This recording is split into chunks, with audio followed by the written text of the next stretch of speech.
Jam ini menunjukkan pukul 10.30. Kita hitung berapa sudut yang dibentuk.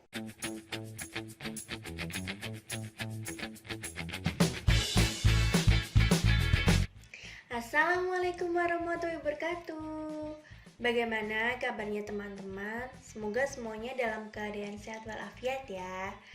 Jangan lupa untuk subscribe channel kami agar kalian tidak ketinggalan video-video yang ada di channel kami. Dan jangan lupa untuk like videonya ya. Sebelum kalian belajar, sebaiknya kalian berdoa dahulu menurut keyakinan dan kepercayaan masing-masing agar yang kalian pelajari membawa berkah, membawa manfaat. Oke? Di video kali ini kita akan membahas tentang materi garis dan sudut. Yang pertama kita akan membahas tentang garis, yang kedua kita akan membahas tentang sudut, yang ketiga kita akan membahas contoh-contoh soal mengenai garis dan sudut. Yang pertama garis. Garis adalah kurva lurus yang tidak berpangkal dan tidak berujung. Contohnya seperti ini. Sinar garis adalah kurva lurus yang berpangkal tetapi tidak berujung. Contohnya seperti ini. Jadi kalau garis itu panahnya itu ada dua ya. Keduanya berpanah jadi bisa diperpanjang ke sana dan ini juga bisa perpanjang ke sini.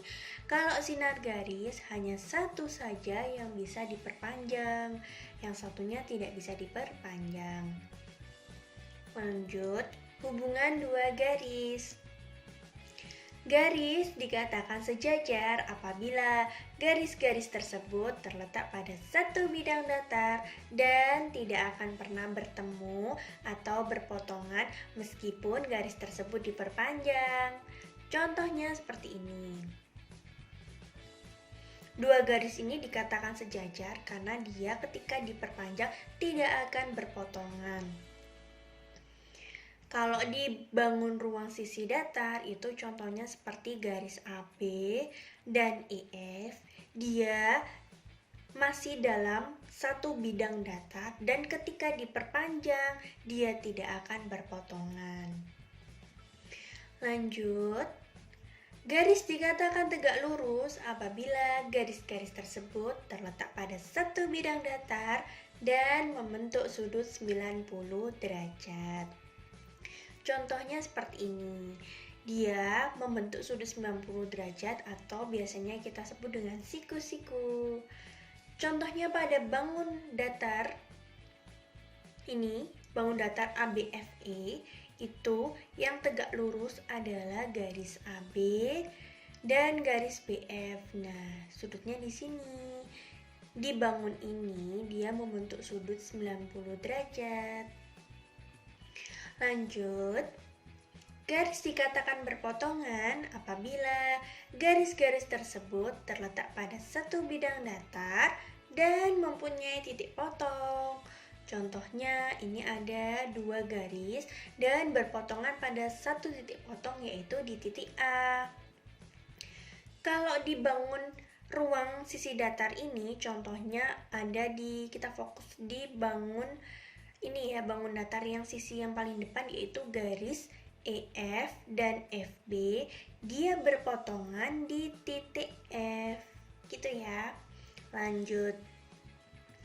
Garis dikatakan berhimpit apabila garis-garis tersebut terletak pada satu garis lurus sehingga hanya terlihat sebagai satu garis lurus saja. Contohnya ini ada garis yang berwarna putih, kemudian ada garis lagi yang berwarna kuning. Jadi ketika dilihat hanya ada satu garis lurus karena kedua garis ini saling berhimpit. Kalau dibangun yang di sini itu tidak ada garis yang berhimpit. Lanjut. Garis dikatakan bersilangan apabila garis-garis tersebut tidak mungkin terletak pada satu bidang datar. Garis-garis bersilangan tidak sejajar dan tidak akan berpotongan meskipun diperpanjang. Kalau sebelumnya itu terletak pada satu bidang datar. Namun kalau di garis yang bersilangan ini dia tidak mungkin terletak pada satu bidang datar. Contohnya yang dibangun ruang ini ada AB dan GC. Ketika dia diperpanjang, dia tidak akan berpotongan dan tidak sejajar. Dia juga tidak berada pada satu bidang datar. Kemudian AB dan HD, AB di sini, HD ini. Nah, ini juga tidak sejajar dan tidak terletak pada satu bidang datar. Dan tidak mungkin berpotongan di suatu titik. Dan seterusnya masih banyak lagi. Lanjut kita ke sudut. Ini ada busur. Ini namanya besar sudutnya. Besar sudutnya bisa dilihat dari sini. Kemudian ini kaki sudutnya. Terus yang ini adalah kaki sudutnya juga. Nah, kalau kalian mau menggunakan busur, bebas mau dari yang kiri atau yang dari kanan. Tapi kalau yang dari yang kiri, dimulai dari 0 derajat, fokus yang di atas. Kalau yang dari yang kanan, fokus di yang bawah, yaitu mulai dari 0 derajat. Contohnya seperti ini. Ini mulai dari yang kiri ya, jadi fokusnya yang di atas, dia membentuk sudut 75 derajat. Lanjut, hubungan antar sudut. Sudut siku-siku besarnya 90 derajat. Contohnya seperti ini. Kemudian sudut lancip besarnya antara 0 derajat dan 90 derajat. Contohnya ini ada sudut 18 derajat, sudut 45 derajat. Kemudian ada sudut tumpul besarnya 90 derajat sampai 180 derajat. Contohnya seperti ini. Ini 93 derajat ya, jadi lebih dari 90, jadi dia masuk ke sudut tumpul. Kemudian ada yang 174 derajat, dia masih kurang dari 180 derajat, jadi dia masih termasuk sudut tumpul. Lanjut, ada sudut berpelurus, besarnya itu 180 derajat. Nah, seperti ini. Kemudian ada sudut refleks, besarnya antara 180 derajat sampai 360 derajat. Jadi kalau sudut refleks fokusnya yang ini ya, yang lebih dari 180 derajat. Kalau yang ini namanya sudut lancip, kalau yang ini namanya sudut refleks. Lanjut, sudut berpelurus atau nama lainnya adalah suplemen. Jika jumlah besar sudut keduanya adalah 180 derajat. Contohnya seperti ini. Jadi ini adalah sudut berpelurus. Y ditambah X itu totalnya adalah 180 derajat karena dia sudut berpelurus. Kemudian ada sudut berpenyiku, nama lainnya adalah komplement. Jika jumlah besar sudut keduanya adalah 90 derajat. Nah, ini adalah sudut berpenyiku. Ketika dijumlahkan X ditambah Y, itu totalnya adalah 90 derajat. Lanjut, ada sudut bertolak belakang. Jika kaki-kaki kedua sudut tersebut membentuk dua pasang sinar garis yang berlawanan arah, dua sudut yang saling bertolak belakang mempunyai besar sudut yang sama. Contohnya seperti ini ya. Ini adalah dua sinar garis yang berlawanan, kemudian sudut yang saling bertolak belakang besarnya sama, yaitu ini sudut 1 sama dengan sudut 3 karena dia bertolak belakang. Sudut 2 sama dengan sudut 4 karena dia saling bertolak belakang. Lanjut, hubungan sudut-sudut pada dua garis sejajar yang dipotong oleh sebuah garis. Ini contohnya. Nah, sudut A itu sama aja dengan sudut F seperti tadi karena alasannya adalah bertolak belakang. Sudut yang bertolak belakang besarnya sama. Kemudian ada sudut B dengan sudut E, itu juga sama karena dia bertolak belakang. Sudut I dengan sudut N, dia sama karena juga bertolak belakang. Sudut C dengan sudut M, ini sama juga karena bertolak belakang. Sudut A sama dengan sudut N, ini juga sama karena dia saling bertolak belakang. Sudut B sama dengan sudut M karena dia juga saling bertolak belakang. Lanjut, sudut A sama dengan sudut I karena dia sehadap. Sehadap ini kita fokuskan dia menghadap tujuan yang sama. Jadi kalau A itu ke atas agak ke kiri, I juga ke atas agak ke kiri. Jadi dia menghadap, sama-sama menghadap tujuan yang sama. Jadi dia dikatakan sehadap. Jadi sudut A sama dengan sudut I karena dia sehadap. Ke atas semua kan. Kemudian ada sudut B kan ke sana. Sama dengan sudut C, dia juga ke sana. Jadi sudut B sama dengan sudut C karena dia sehadap. Kemudian ada sudut E sama dengan sudut M, dia ke bawah tapi agak ke kiri. Nah, ini sama karena dia menghadap tujuan yang sama. Kemudian ada sudut F sama dengan sudut N, ini alasannya juga karena sehadap. Lanjut, sudut E sama dengan sudut C karena dia berseberangan dalam. Jadi kalau dalam, kalian fokus di sini. E, F, I, J ini adalah dalam. Kemudian AB dan MN ini adalah luar. Jadi sudut E sama dengan sudut C karena dia berseberangan dalam, karena dia dibatasi oleh garis ini. Jadi dia saling berseberangan dalam. Kemudian ada sudut F sama dengan sudut I, ini karena dia berseberangan dalam. Nah, kalau ini sudut A sama dengan sudut N, Mbak tadi kan bilang yang ini yang luar, yang ini luar. Jadi sudut A ini sama dengan sudut N karena dia berseberangan luar. Kemudian ada sudut B sama dengan sudut M karena dia juga berseberangan luar. Jadi kalau yang dalam itu di sini, kalau yang luar itu di sini dan di sini. Lanjut, sudut E ditambah sudut I, sudut E ditambah sudut I sama dengan 180 derajat karena dia sepihak dalam. Kemudian sudut F ditambah sudut C itu sama dengan 180 derajat. Alasannya karena sepihak dalam. Kemudian sudut A ditambah sudut M itu sama dengan 180 derajat. Alasannya sepihak luar. Kemudian sudut B ditambah sudut N sama dengan 180 derajat. Alasannya karena sepihak luar.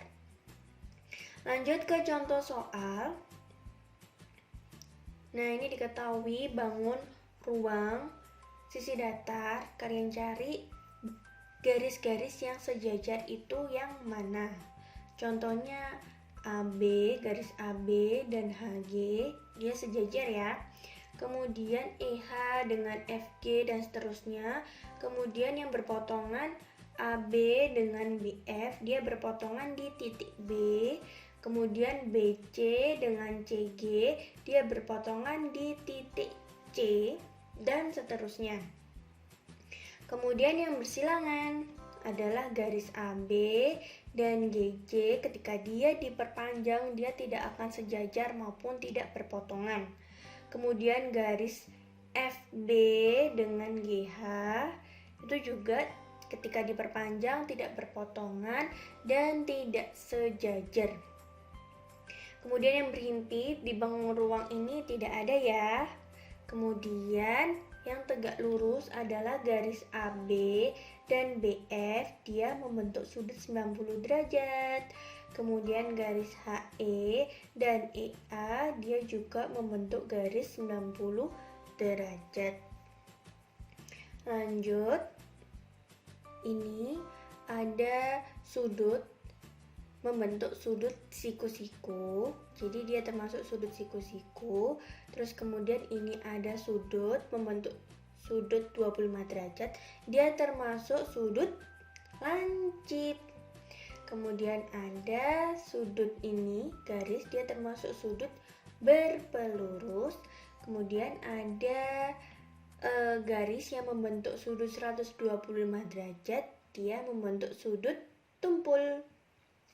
Kemudian ada sudut yang membentuk sudut 300 derajat, ini yang di sini ya, dia termasuk sudut refleks, gitu ya. Lanjut, soal nomor 1, 2/5 dari sudut siku-siku. Sudut siku-siku berapa derajat? Yaitu 90 derajat. Kalau ada kata-kata dari berarti dikali. Jadi 2/5 dikali 90 derajat, hasilnya adalah 36 derajat. Kemudian soal nomor 2, 3/9 dari sudut berpelurus adalah sudut berpelurus berapa derajat? 180 derajat. Ya udah, 3/9 dikali 180 derajat, hasilnya adalah 60 derajat. Lanjut, soal nomor 3, 3/9 dari sudut berpelurus ditambah 2/5 dari sudut siku-siku. Kalau seperti ini, kalian dahulukan yang ada di dalam kurung dulu, yang perkalian dulu ya, karena ini 3/9 dari sudut berpelurus udah kita cari, yaitu 60 derajat. Kemudian 2/5 dari sudut siku-siku udah kita cari, yaitu 36 derajat. Substitusikan aja, kemudian baru dijumlahkan, hasilnya adalah 96 derajat. Soal nomor 4, kalau yang nomor 3 dijumlah berarti yang ini dikurangi ya, tinggal substitusikan, 60 derajat dikurangi 36 derajat, hasilnya adalah 24 derajat. Lanjut, ini ada jam menunjukkan pukul 4 sore. Jadi kalau menghitung besar sudut pada jam, kalian menggunakan format 12 jam ya. Misal kayak 22:00 kalian menggunakan format yang 10:00 gitu ya. Kita tulis ini menunjukkan pukul 4:00. Nah, ini kita tulis rumusnya. 4 ini dari yang sini dikali 30 derajat. Loh, kenapa kok dikali 30 derajat? Karena sudut yang dihasilkan setiap 1 jam itu adalah 30 derajat.